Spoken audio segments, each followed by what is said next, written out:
Bien, gente, en este momento vamos a empezar con la corrección de todo lo que sería la PAES de química, el módulo común. Me vuelvo a presentar, soy el profesor Carlos, pertenezco al Preuniversitario de Cumbres y el día de hoy vamos a juzgar, ver cómo poder abordar estas preguntas de química que suelen tener ciertas complejidades, suelen ser difíciles, así que vamos a ver qué se puede hacer, cómo les podemos ayudar.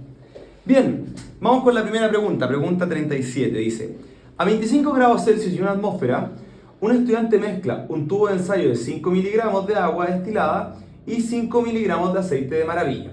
El estudiante se da cuenta que el aceite queda en la parte superior del tubo y el agua en la parte inferior. Luego, en un segundo intento, agita el tubo manualmente por 1 minuto. Luego la deja reposar y evidencia que las sustancias no se mezclan. En un tercer intento, en un instrumento de laboratorio, pone a agitar el tubo por 10 minutos. Posteriormente lo deja reposar y evidencia el mismo resultado. En un cuarto intento, en el mismo instrumento de laboratorio, dice, aumenta la temperatura, sin embargo obtiene el mismo resultado. Al respecto, ¿cuál de las siguientes opciones es una inferencia respecto a los resultados obtenidos por el estudiante en las condiciones experimentales descritas? A ver, gente, lo que ustedes tienen que hacer o tratar de hacer en este tipo de ejercicios es siempre hacer síntesis de párrafo, más cuando es así de extenso el texto. Y lo que nos están diciendo acá es que hay un estudiante que tenía agua con aceite y trató de mezclarlos y agitarlos muchas veces e incluso aumentó la temperatura y estos no se mezclaban entre sí. ¿Cuál es la razón fundamental de esto? Y acá aplica mucho lo que en biología se enseña como parte de biomoléculas, que es entender los tipos de enlaces, y también vamos a enseñar en química, los tipos de enlaces que componen las moléculas. Y uno tiene que entender de que el agua es una molécula polar y el aceite es una molécula apolar. Y por lo general, yo suelo decir el chiste de que lo semejante disuelve a lo semejante, pese a que no es estrictamente cierto, no les explicaré por qué, pero aplica bastante bien. Por lo tanto, polar disuelve a polar y apolar disuelve a apolar. Entonces entenderemos que si mezclo algo polar con algo apolar, estos no se van a mezclar entre sí. Por lo tanto, buscaré la alternativa que me refleje esta situación o que hable de las distintas densidades que posee el agua y el aceite. ¿Sí? Dice, ¿el tiempo de agitación de la sustancia impide la formación? No, no tiene nada que ver, es de la naturaleza química. ¿El volumen añadido a cada sustancia impide la formación de? Tampoco, no tiene nada que ver con eso. Dice, ¿la temperatura a la que están las sustancias impide la formación? Tampoco. D, ¿la diferencia de polaridad entre las sustancias impide la formación de la mezcla homogénea? Correcto, es a causa de la diferencia en el grado de polaridad de las sustancias. Es una diferencia química, por lo tanto, la alternativa correcta es D. Muy bien, siguiente pregunta. Un grupo de amigos está organizando una excursión a un cerro y dentro de las cosas que deben llevar son botellas de vidrio de igual capacidad con el mismo volumen de agua. Uno de los amigos sugiere dejar las botellas en el congelador por la noche para que estén heladas a la mañana siguiente. Sin embargo, al abrir el congelador, todas las botellas explotaron. Uno de ellos menciona que las botellas explotaron porque el aire que quedó en las botellas lo hizo explotar.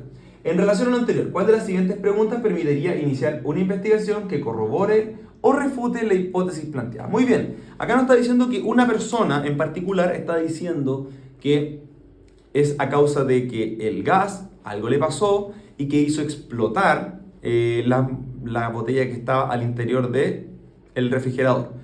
Y esto se debe más a una expansión en el volumen de esto. El agua se expande cuando ustedes la meten a una sustancia como a un refrigerador, por así decirlo, cuando la hacen hielo. Recuerden que el hielo es menos denso que el agua, por eso el hielo flota dentro del agua y además el hielo por lo general posee más volumen y de hecho está por ahí la razón de por qué es menos denso, porque tiene mayor volumen. Entonces, con esto en mente podemos empezar quizás ya a buscar una que otra pista. Entonces, vamos, dice, ¿cómo afecta el cambio de temperatura al volumen del agua y el aire? Dice, ¿cómo afecta el cambio de temperatura al volumen del agua y el aire contenido en la botella? Pareciera ser. ¿Cómo afecta la composición química del agua y del aire? No tiene nada que ver la composición química, el agua sigue siendo agua y el aire sigue siendo aire. ¿Cómo cambia el material de la botella que contiene el agua? Nunca cambió el material, sigue siendo agua, sigue siendo vidrio y sigue siendo aire, nada ha cambiado. ¿Cómo cambia la presión del aire y la temperatura del agua al utilizar una botella de vidrio? A ver, la presión del aire y la temperatura no tienen mucho que ver en sí la presión per se, sino que es cómo cambia el volumen, porque al final la botella se reventó, es cierto, debido al mayor volumen terminó por reventar la botella. Pero al final lo que tenemos que entender es que es la modificación del volumen lo que termina por afectar en sí, per se. Por lo tanto, la alternativa correcta para esta pregunta es A. A. Ya, así de simple. Continuemos. Bien.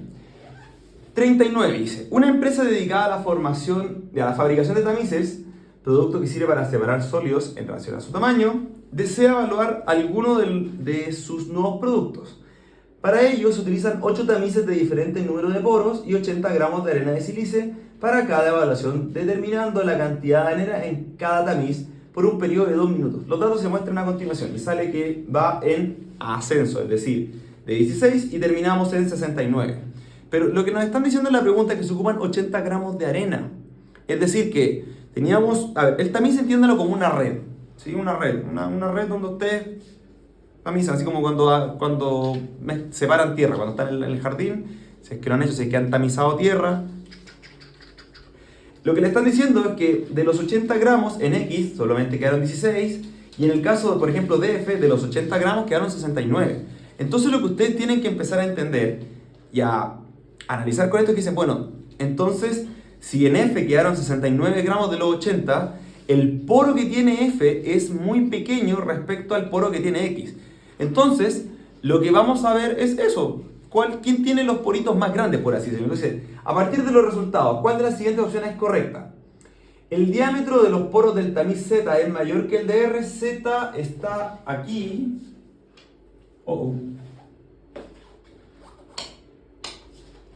Z está aquí y R está acá. Y Z tiene menor diámetro porque obviamente alberga más arena. Por lo tanto, A no es. Dice, el diámetro de los poros del tamiz Q está en 30, es menor al de T. No, T tiene menor diámetro de poro que Q porque alberga más arena. Por lo tanto, B tampoco es. El diámetro de los poros del tamiz W es mayor que el de X. W está más abajo que X, por lo tanto tampoco es menor. Por lo tanto, al descarte ya sé que es D, pero por si acaso lo leo. El diámetro de los poros del tamiz F al final, es menor que en comparación al tamiz P. Obvio, porque obviamente F agarra 69 de los 80 gramos. Por lo tanto, la alternativa correcta es D.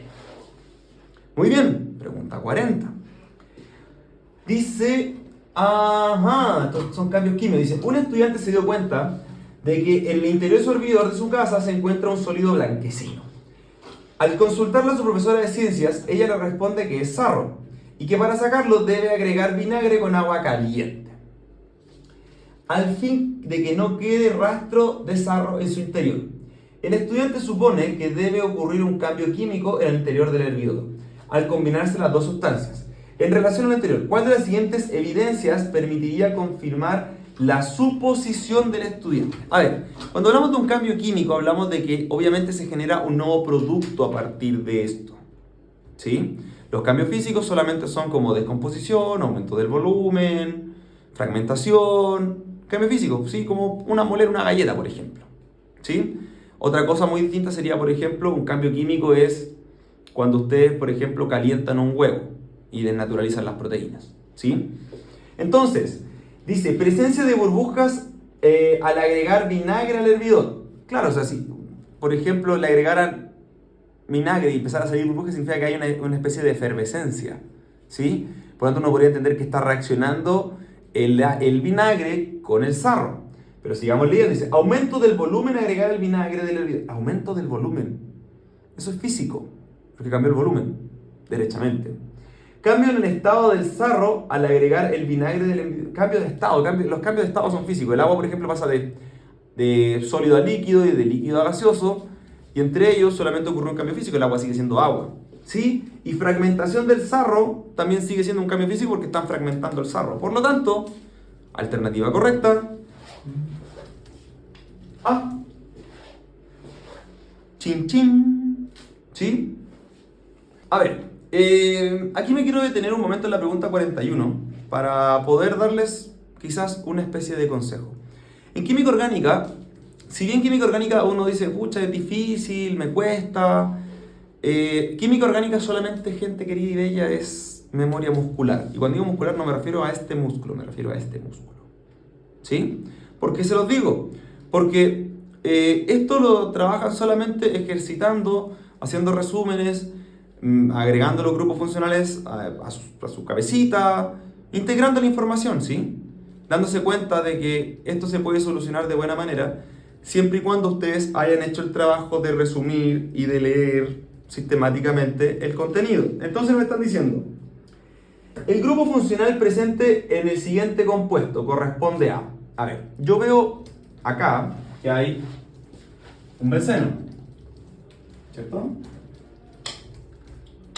Y cuando ustedes al benceno le agregan grupos funcionales, cambian su nombre. En este caso, no vale la pena mencionarlo. Pero cuando veo grupos funcionales, la idea es ver primero la totalidad, cuéntenlos todos, véanlos todos. Al ojo, por ejemplo, si es que yo fuera un principiante, diría, bueno, veo una acetona, ¿cierto? Y también veo un nitrógeno, que podría ser una amina. Pero me están preguntando por una opción, y yo ya encontré dos grupos funcionales. Y cuando estamos acá con mi estudiante, yo muchas veces he tenido la oportunidad de decirle, no se complique tanto la vida aprendiéndose los grupos funcionales, sino que entiendan cómo son las composiciones químicas de esto. Entonces, si veo una acetona y veo una amina, al ojo ya sé que no son ninguna de las dos porque me están preguntando por uno solo. Entonces, vamos viendo las alternativas. ¿Ácido carboxílico? No, porque esto es COOH. ¿Sí? ¿Hay una acetona? Sí, hay una acetona, pero la acetona forma parte de una cadena general. Por lo tanto, acetona no es. Amida podría ser. Amina no es, porque amina tiene que estar solo como los aminoácidos. Y un éster no es tampoco. De hecho, para que ustedes sepan, la amida es una cadena que está conformada por un grupo que contiene nitrógeno y también tiene carbono y un doble enlace con oxígeno arriba. Por lo tanto, la alternativa correcta acá es una amida. Y así vamos. Bien, continuemos. Dice, los hidrocarburos policíclicos aromáticos son un grupo de sustancias químicas que se forman durante la combustión incompleta del carbón. El petróleo, madera, tabaco y carne asada, entre otros. Existen más de 100 tipos diferentes de hidrocarburos policíclicos aromáticos. Y se han evidenciado por medio de estudios realizados en humanos que personas expuestas a través de la respiración o el contacto de la piel durante largos periodos de tiempo con mezclas que contienen hidrocarburos policíclicos pueden contraer cáncer. En relación con lo anterior, ¿a qué componente de la investigación científica corresponde lo encerrado entre comillas? A ver, acá estamos hablando de que las personas ya han hecho experimentación y esto está más que claro, ¿cierto? O sea, ya hay evidencia de por medio. Por lo tanto, dice, ¿a la descripción de un procedimiento experimental? No. ¿A la presentación de una conclusión? Puede ser. ¿A la formulación de una hipótesis? No es una hipótesis porque no es una idea vaga, ya está más que comprobado de que esto es así. Dice, a la postulación de una teoría. A ver, la teoría per se, como la teoría de la evolución, son muchos experimentos que se han hecho a lo largo de la vida y me permite explicar un fenómeno. ¿Sí? Algo que ocurre. Por lo tanto, cuando ustedes hablan de teoría, hablan de un postulado que es muy general, ¿sí? La teoría de la evolución, la teoría endosimbiótica, hay mucha evidencia de por medio. Y acá nos están diciendo literalmente que si las personas se exponen ante este tipo de contaminante, obviamente ustedes van a ver que esto va a traer consecuencias ante esto. Y esto está evidenciado. Una teoría, aún así, por ejemplo, la teoría de la evolución no está 100% comprobada, porque si no sería una ley. Por eso se llama teoría, porque todavía tiene algunas partes, tiene algunos agujeritos. Esto está comprobado. Y esto simplemente obedece a una simple conclusión. Por lo tanto, la alternativa correcta es B. Y así nos vamos. Muy bien, dice, un investigador y su equipo, realizaron a partir de una molécula orgánica la boldina, obtenida del boldo, árbol endémico de Chile. En su estudio utilizaron esta molécula orgánica para el tratamiento de una determinada afección inflamatoria. La estructura de la boldina se muestra a continuación. Muy bien. En este contexto del uso farmacológico de la boldina y sus derivados, otros investigadores realizaron diversos ensayos obteniendo los resultados que se muestran a continuación. Y hablan de que la capacidad inflamatoria del tercer compuesto es muy alta, mientras que la segunda y la primera y la tercera tienen un menor grado de efectividad. Y me están mostrando también arriba la boldina como es per se. Dice, a partir de lo anterior, ¿cuál de las siguientes opciones corresponde al objetivo que pudo guiar a los ensayos realizados por los investigadores? A ver, si yo analizo la molécula per se, veo que tiene 5 como grupos funcionales, por así decirlo. 6 es que cuenta el hidrógeno propiamente tal. Pero lo que veo es que cuando veo los distintos grupos, nunca cambió el grupo funcional propiamente tal, o los grupos funcionales, solamente cambió la posición de ellos. ¿Sí? Van variando. Por lo tanto, ya tengo una pequeña noción de lo que estoy viendo. Entonces veamos qué sale. Dice, indagar sobre la cantidad de grupos funcionales. La cantidad de grupos funcionales, cuando yo leo cantidad de grupos funcionales, yo veo que todos son la misma cantidad, por lo tanto la cantidad no tiene nada que ver. ¿Sí? Indagar sobre los diversos compuestos que se pueden obtener de árboles endémicos de Chile y sus capacidades antiinflamatorias. No dice obtener de los árboles endémicos, árboles, y están hablando solamente del boldo. No puede ser árboles, es el árbol, por lo tanto B no es tampoco. Entonces ya van 2 descartadas, pues, gente. La A, bueno, tengo que marcar primero esto. La A. La B tampoco es. La C, déjenme, dice, la C, indagar sobre la relación entre el cambio de posición del grupo funcional en la estructura de la boldina y su capacidad antiinflamatoria. Por lo que veo, sí, C tiene toda la razón de ser. Y D dice, indagar sobre la incorporación de nuevos grupos funcionales. Nunca agregamos nuevos grupos funcionales, jamás. Entonces, alternativa correcta, C.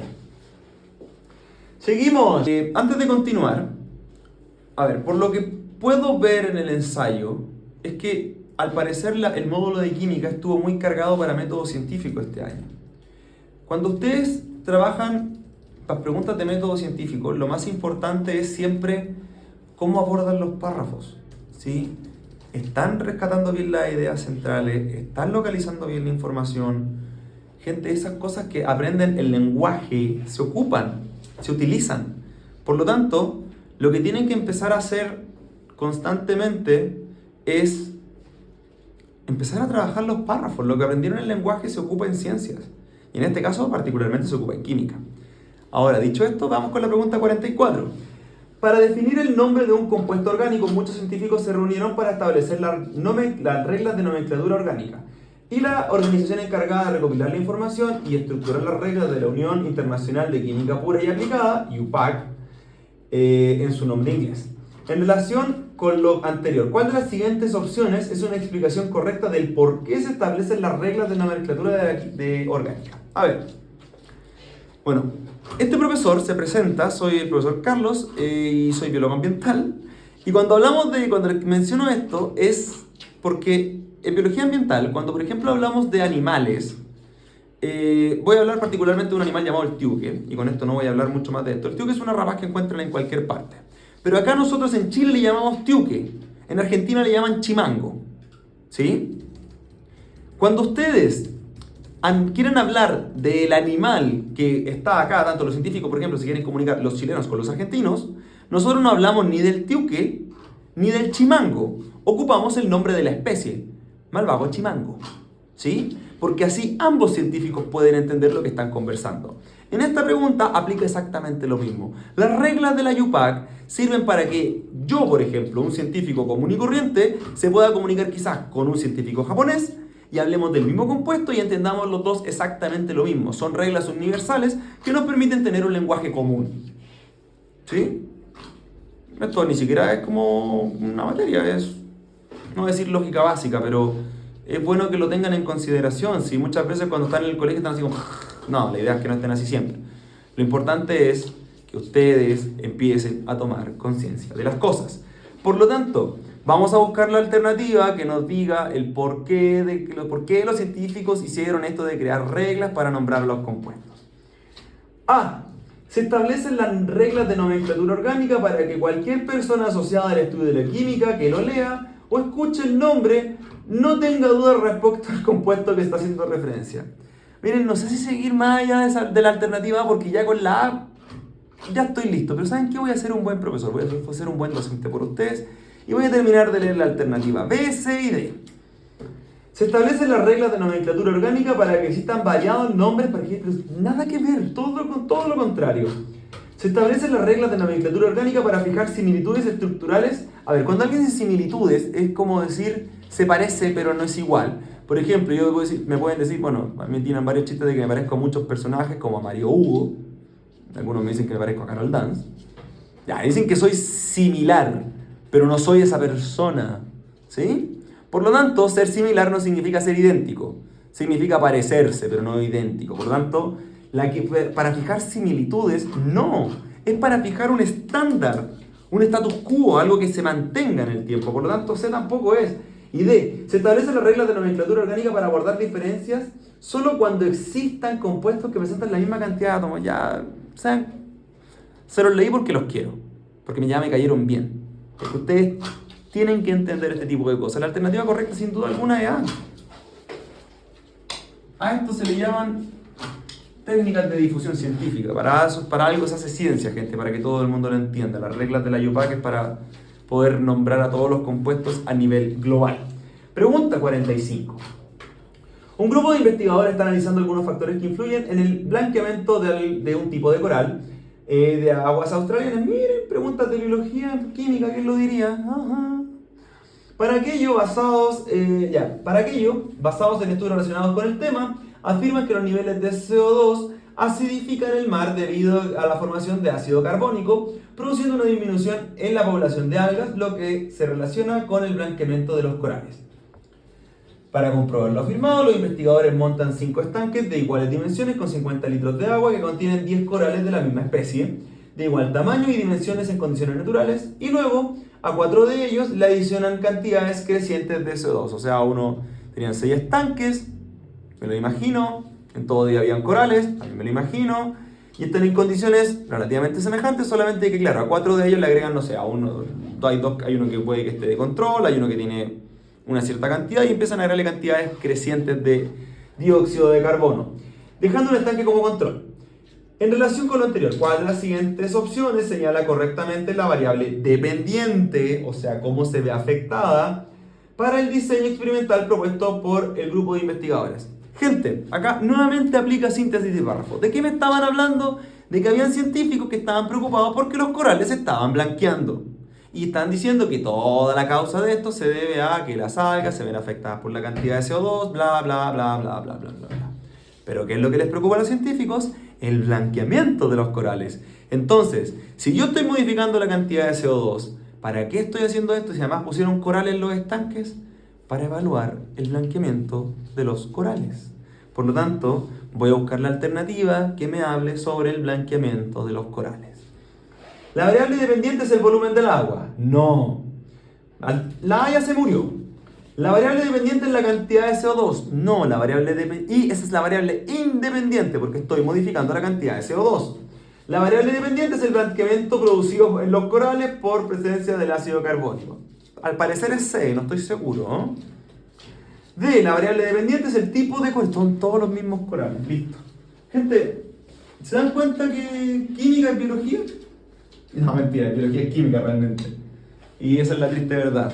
Recuérdenlo, se lo regalo como un cariño. Biología es química, química es física, física se habla en matemática y en la PAE me lo preguntan todo en forma de lenguaje. ¿Quién diría que no se iban a salvar de ninguna de las asignaturas? Los científicos que creían que no iban a ser humanistas terminaron siendo humanistas y los humanistas que creían que no iban a ser científicos los quiero ver en la universidad hablando de ciencias, porque lo van a hacer igual. Pregunta 46. En relación a las moléculas de fósforo, P4, con moléculas de cloro 2, para formar como producto moléculas de tricloruro de fósforo y sale PCl3. ¿Se cumple qué? Muy bien. A ver, obviamente hicieron una alternativa marcada, pero esto no es lo que corresponde. Me están diciendo que... Y acá me están dando los elementos más quedados. Aquí yo voy a tomar la información literal y voy a trabajar. Me dan fósforo, me dan cloro y tengo esto. Muy bien, entonces me están diciendo que P4 más Cl2 me produce PCl3. ¿Se acuerdan de esas veces que le enseñaron en primero medio a balancear ecuaciones y ustedes decían, no, no quiero? ¿Y para qué me sirven los moles? Aquí les sirven todas esas cosas. Porque primero hay que balancear y luego vamos a generar relaciones estequiométricas, que también se entienden como proporciones matemáticas. Matemáticas en química.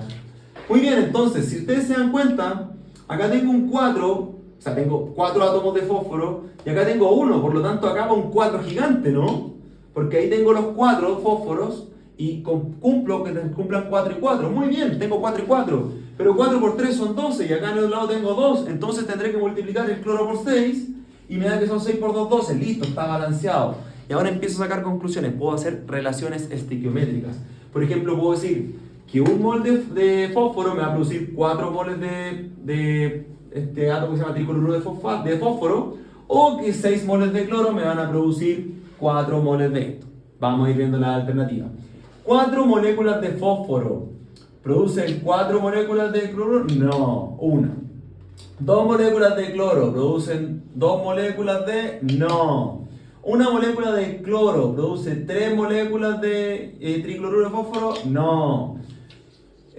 Un átomo de fósforo produce 4 moléculas de tricloruro, sí, porque acá tengo un 1, acá tengo un 4 y pareciera ser que la D es.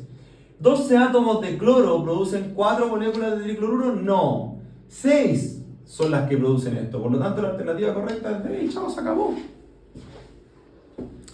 Miren, según mi forma de ver el mundo, yo creo que estequiometría debe ser el contenido más fácil de todo química. Lo único que tienen que hacer es entender proporciones. ¿Se acuerdan esas reglas de 3 que hacían en el colegio? Ya, no sirven. ¿Por qué? Porque aquí cuando tienen que hacer estequiometría se me caen. Si hacen regla de 3 y ustedes dicen la regla de 3 es lo más grande, ya está bien. Van a sacar varios ejercicios buenos. Pero se van a caer en estequiometría cada rato. ¿Por qué? Porque no entienden cómo funciona una proporción, porque todo el tiempo ocuparon la regla de 3. Sí, soy polémico, pero es la verdad. Pregunta 47. Más de lo mismo. La reacción de combustión del metano se presenta a través de la siguiente ecuación. No balanceada. Muy bien, entonces me dicen que no está balanceada, lo primero que tengo que hacer es balancear. Entonces acá tengo 1, acá tengo 1, acá tengo 2, y en este caso tengo 4. Por lo tanto, acá 2 por 2 son 4. Ahora tengo 2, por lo tanto acá son 2, y ahí tengo todo balanceado. Entonces tengo 1, 2, 1, 2. Muy bien. ¿Cuál de las siguientes relaciones en masa es correcta para la combustión completa del metano? A ver, si yo solamente analizo en términos de masas molares, yo entenderé que, por ejemplo, acá en este caso son 16, en el otro son 32, en el otro son 44 y en el último son 18. ¿Sí? Entonces, lo que tengo que entender es que hay una relación numérica entre reactivos y productos. Eso es la ley de Lavoisier, ¿sí? La conservación de la masa. Por lo tanto, lo que tengo que hacer es entender cómo se relacionan este tipo de compuestos. Muy bien, 4 gramos, ya me dicen 4 gramos de CO2 y me van a producir 9 gramos de dióxido de carbono. No es una relación estequiométrica adecuada. 16, 4, 11 y 9, sí, a ver, cuando ustedes tienen un coeficiente estequiométrico más alto que el otro, significa que por lo general van a tener que agregar más del metano que del oxígeno, ¿sí? Porque el otro tiene una mayor cantidad de moles. Por lo tanto, lo que tienen que entender acá, la clave de esto es entender cómo funcionan las masas, ¿sí? La relación de las masas. Por lo tanto, podría ser 16, 4, 11 y 9, podría ser porque se relaciona de buena manera esto con esto, ¿sí? 4, 16, 11 y 9, no. 9, 11, 4 y 16, no, definitivamente no. Y acá tenemos 11, 9, 16 y 4. Gente, yo me atrevería a decir sin miedo de equivocarme que la alternativa correcta en este caso, porque por ejemplo, imagínense, ustedes están haciendo una combustión. Imagínense una combustión de cualquier cosa, una vela, un papel. Pongan el papel, quémenlo, y imagínense que lo están quemando al interior de un vaso. ¿Ustedes ven que se genera dentro de ese vaso más agua que dióxido de carbono? Yo no lo creo. ¿Sí? Por lo tanto, ustedes tienen que buscar acá, insisto, todo se puede construir a partir de la experimentación per se. Porque ustedes saben, y saben que saben. El problema es que cuando lo apretan un poco, paniquean, se vuelven locos, como no. ¿Sí? El típico es, lo sabe, pero no le sale. Entonces, bajo esta percepción, uno podría entender que la alternativa correcta es B. ¿Sí? Maravilloso. Continuemos porque química se nos está acabando rapidito. Muy bien, dice, a partir de la siguiente ecuación química, y tengo dióxido de carbono más agua, me genera glucosa más O2. Creo que esto es fotosíntesis, ¿no? Nuevamente, biología aparece en química. ¿Cuántas moléculas de agua se requieren para formar 4 moles de glucosa? A ver, nuevamente acá es, ¿entiendo esta estequiometría? ¿Sí o no? Si la respuesta es un sí, ustedes entenderán que pueden formar relaciones estequiométricas. Y acá yo tengo que 6 moles de agua, voy a marcar de nuevo esto, 6 moles de agua me reaccionan con, o me van a generar 1 mol de glucosa. 6 moles de agua me generan 1 mol de glucosa. Simple, ¿cierto? Entonces me están diciendo que si tengo 6 moles de agua es a 1 mol de glucosa y me preguntan que quiero formar 4 moles, lo único que tengo que hacer acá, me creerían que es multiplicar, porque si quieren que el resultado sea 4 moles de glucosa, lo multiplico por 4 moles de glucosa. Simplifico las unidades porque las unidades son arbitrarias. Entonces me va a quedar que son 6 por 4, 24. Entonces necesito 24 moles de agua. Entonces voy a buscar la alternativa que son 24 moles de agua. 6 por 10 elevado a la 23, eso significa 1 mol. Y esto no, A no es. 1.5 tampoco.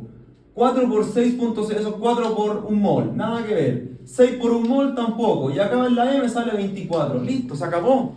Entiendo de estequiometría, se acaba. Relaciones matemáticas. Gente, si aplican la maldita regla de 3, y aquí la voy a maldecir a esa regla, ustedes van a tener muchos problemas.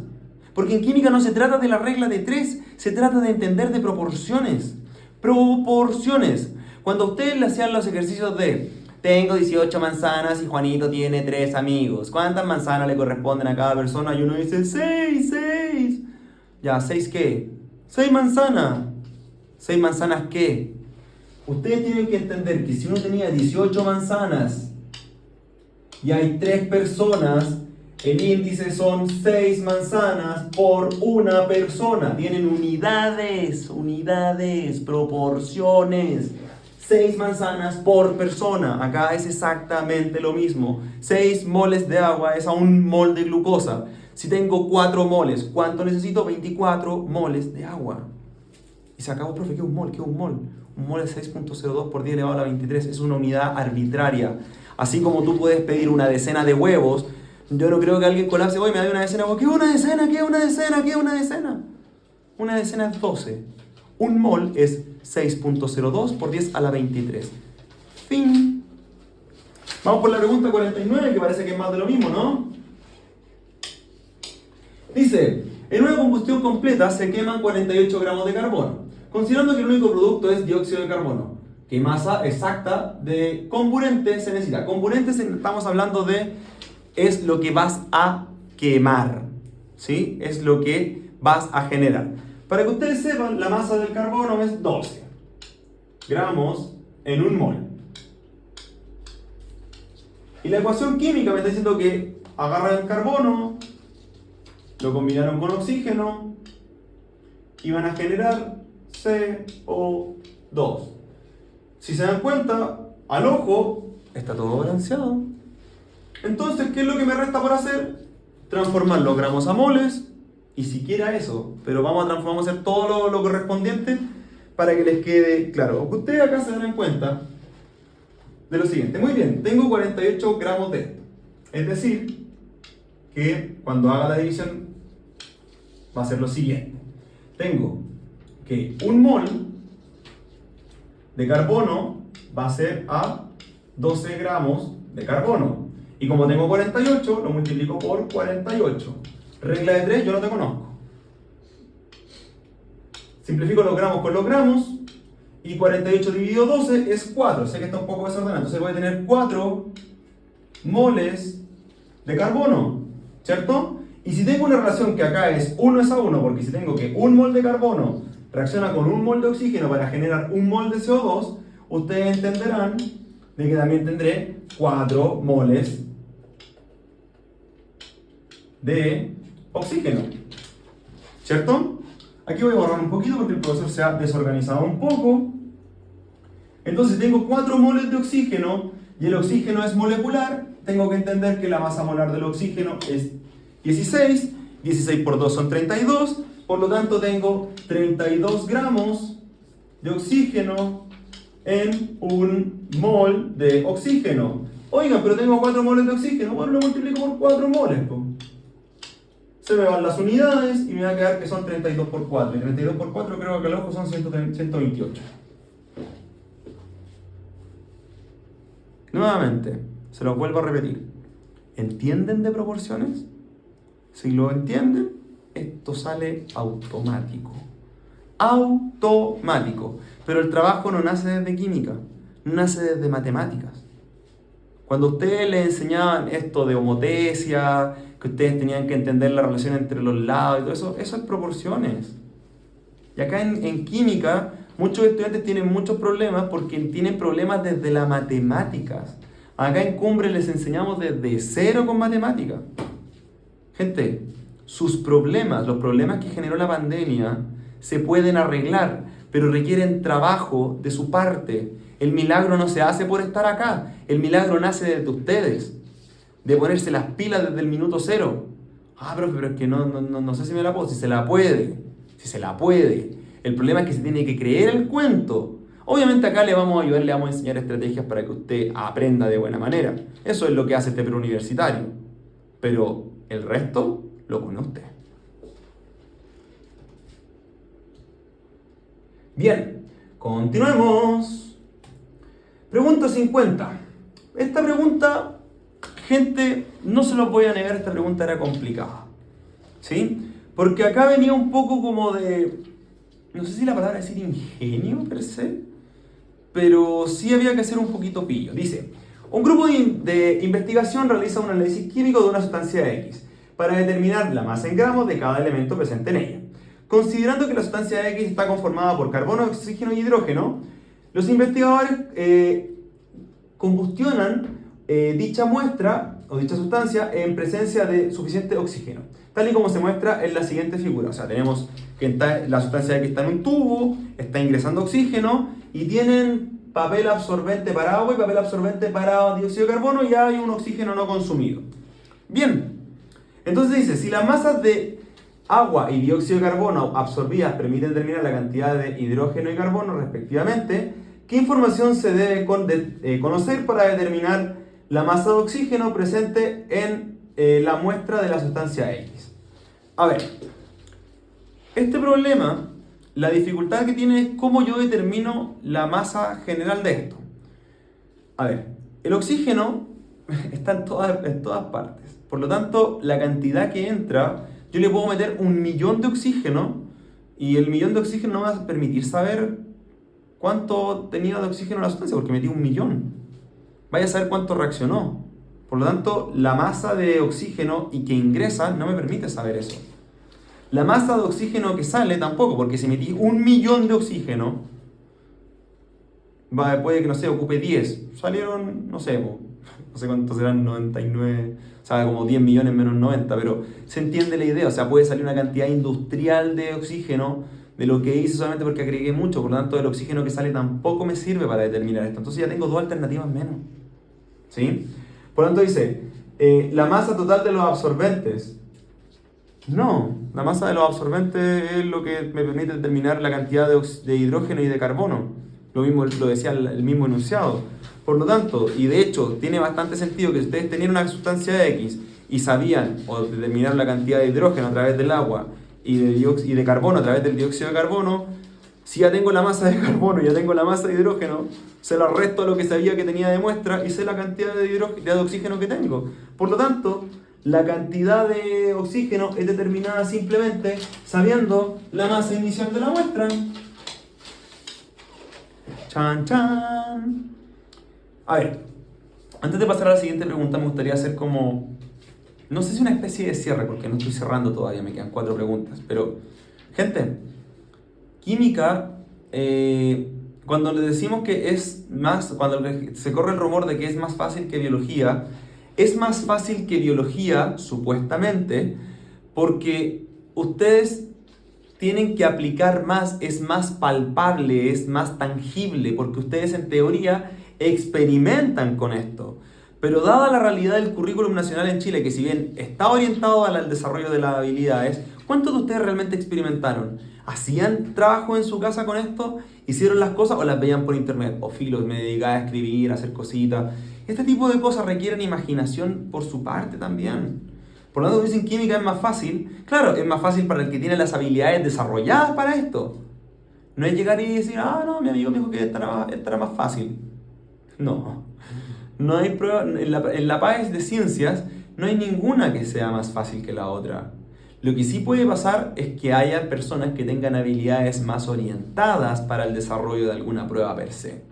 Y en este caso, la modelación de información en su cabecita es una habilidad de orden cognitivo muy alto. No digo que esta pregunta era difícil, sí, no se lo voy a negar. Porque tenía que tener un análisis ya más detallado de lo que tenían que hacer. Bien, continuemos. Siguiente pregunta dice: 51. Un estudiante de segundo año medio lee en internet que para mezclar sal de mesa con agua, esta conduce a la corriente eléctrica. Para comprobarlo, la estudiante determinó la conductividad eléctrica de soluciones de distinta concentración. Los datos los presentó en la siguiente tabla. Ok, primero de ustedes, no sé cuánto a ustedes les nace la curiosidad de, vi algo en internet, lo voy a hacer en persona. Pero me alegra que esta estudiante de la pregunta 51 sea así de proactiva. Dicho esto, la estudiante está jugando con concentraciones. ¿Entienden lo que significa concentración? Si no lo entiende, ya murió en la pregunta. Concentración significa cantidad de solutos en una cantidad de volumen. Corto y simple, ¿sí? Es como cuando dicen, me gusta el jugo concentrado, y nos falta el bárbaro que se ve hecho un envase de jugo suco en un puro vaso y le gusta, no sé, como que se le dilaten las pupilas por el azúcar. Ya, eso uno puede entender como concentración, porque hay personas que hacen 1 litro de jugo con un suco, pero hay otros que hacen 1 litro, ni siquiera un vaso de jugo, y le echan literalmente todo el suco a ese vaso. Conozco personas así, he tenido mucha variedad de estudiantes. Entonces, entendiendo que concentración significa cantidad de soluto en una determinada cantidad de volumen, vamos a proceder a leer la tabla. Dice, número de mediciones en todas esos 6, la masa de sal de mesa va en, hizo 0,049, después hizo 0,490, o sea, aumentó en 10 veces la cantidad, luego hizo 5,3, lo volvió a aumentar 10 veces, me atrevería a decir que hasta un poco más, y luego lo aumentó al doble, o sea, hizo 10 por 10 por 10, y luego hizo por 2. La mejor estudiante de mediciones correctas ni hablar. Bien, conductividad eléctrica promedio tenemos 100, 1000, 10.000 y 18.000. ¿Ok? Muy bien, la información me la entrega la tabla. La estudiante aumentó al doble, o sea, al 10 veces la masa, hasta que a la última como que algo le pasó y lo hizo por 2 en vez de por 10. Y las conductividades las tiene ahí. Posteriormente, la estudiante presentó estos datos al docente, quien cuestiona, yo también lo hubiera cuestionado. Eso es lo peor. Yo también lo hubiera cuestionado esto, pero dice, por la forma en la que están presentados los datos. En relación con lo anterior, ¿cuál de las siguientes opciones señala correctamente el motivo de dicho cuestionamiento? Ya, a ver, ¿qué es lo que yo le cuestionaría a esta estudiante? Primero, ¿qué estáis haciendo? O sea, teníais cantidades de solutos y hiciste lo que quisiste, ¿sí? O sea, primero por 10, por 10, por 10, por 10 y por 2. O sea, de concentración esta muchacha no me está respetando nada. Porque no está haciendo una escalada, o sea, no es una directamente proporcional, está haciendo, voy a decir casi números aleatorios, pero ya, no vamos a destruir a esta estudiante, ¿cierto? No la vamos a destruir. Pero vamos, acá nos están preguntando que es, ¿cuál de las siguientes opciones señala correctamente el motivo de dicho cuestionamiento? Entonces ya entendemos que el problema que está ocurriendo acá no se trata del número de mediciones, sino que se trata de que no está, dice que lo quería estudiar a distintas concentraciones. A distintas concentraciones. ¿Dónde está la concentración? Aquí está. Distintas concentraciones. Y concentración se entiende como masa dividido en volumen. Oiga, quizás la tipa tuvo, no sé, ese que dice 10,200, ya, como 240, quizás en cuánto lo hizo, en cuántos litros. No tenemos idea, si no, estudiantes. Bueno, en fin, dice, el número de veces que la estudiante mide la conductividad, en todas midió 6.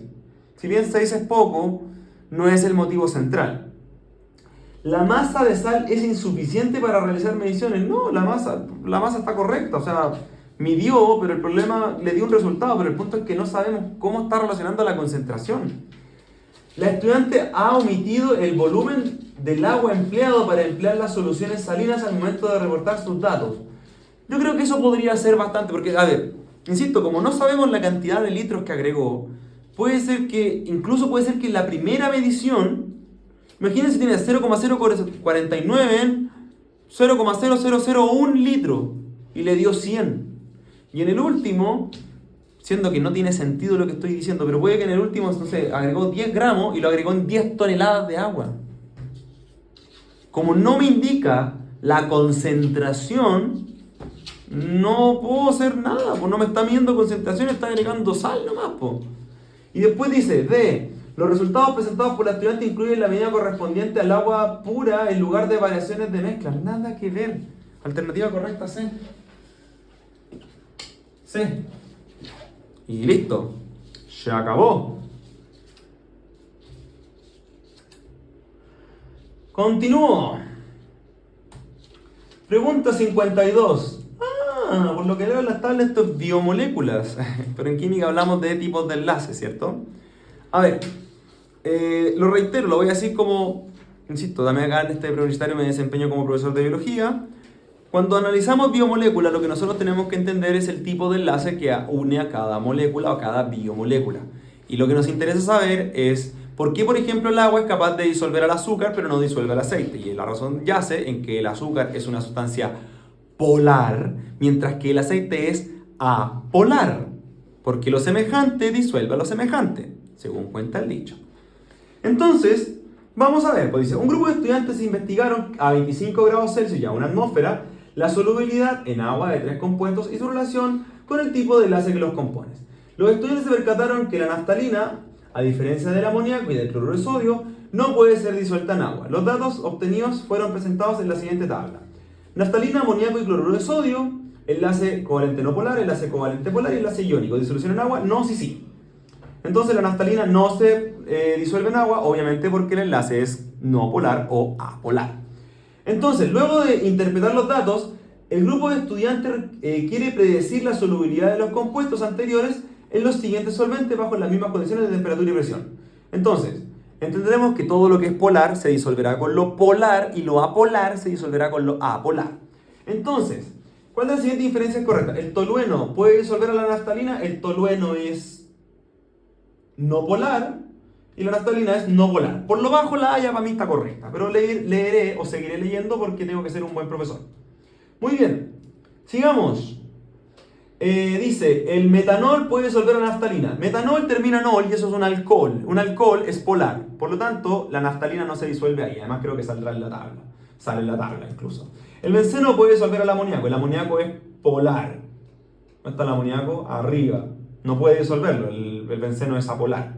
El sileno puede disolver el cloruro de sodio. El cloruro es una sal y el sileno es algo apolar. No. Alternativa correcta A. ¿Quién lo diría? Biomoléculas salvando el día. Nuevamente. Si bien esto es para todos, si alguno de mis estudiantes llega a ver esto, espero que a estudiar biomoléculas le haya servido de algo, gente querida. No los cateteé para nada. Muy bien, continuemos. Porque se nos está acabando el módulo de común de química. Muy bien. Un estudiante encuentra un libro de química.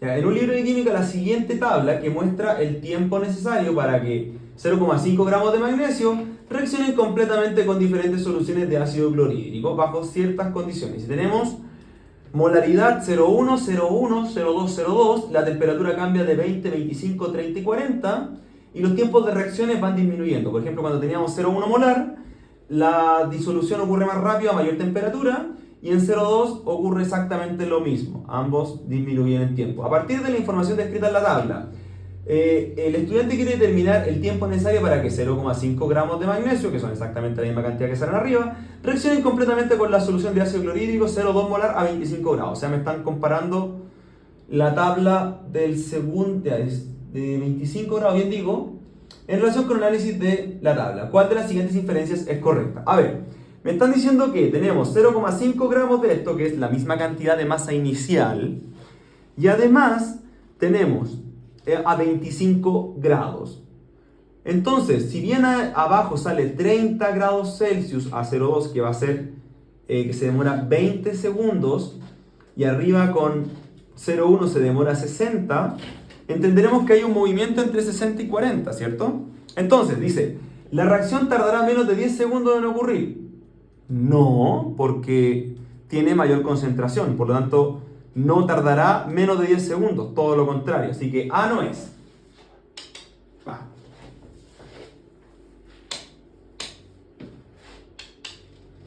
¿La reacción tardará entre 10 y 20 segundos en ocurrir? No, porque tenemos 0,2 y la concentración es mayor. Y tenemos una menor temperatura, porque acá ocurre a 30 grados ocurre a 20. No puede ocurrir entre 10 y 20 segundos, así que chao. La reacción tardará entre 20 y 60 segundos en ocurrir. Podría ser. Dice, la reacción tardará más de 80 segundos en ocurrir. Para eso tendríamos que ya trazar líneas mayores, es decir, tardar más de 20 segundos, que está a 25 grados. Y cuando está a 20 demora 80. Obviamente la alternativa correcta debiese ser C, ¿no? Porque a 20 grados demora 80. Claro, quizás deberíamos hacer la transposición en cuánto se demoraría un poco más. Ya se demoraría un poco más a mayor concentración, pero también tenemos mayor temperatura. Por lo tanto, la oscilación debería ser entre 20 y 60 grados. Entre 20 y 60 segundos, disculpen, dije grados. Ajá. Bien, pregunta 54. Esta pregunta no es tan difícil, todo lo contrario, es simple. Si ustedes entienden de concentración y de estequiometría, esta pregunta sale así. Muy bien. Gente, ustedes tenían acá 2,3 gramos, ¿cierto? Dicen que el porcentaje es 2,3. ¿Sí? Muy bien. Entonces tengo 2,3, como es un por ciento, es por 100. Por lo tanto, yo puedo decir que son 2,3 gramos en 100 ml de solución. ¿Me siguen? Genial. Entonces, cuando tengo 2,3 gramos de etanol, pero en este caso están en 1000.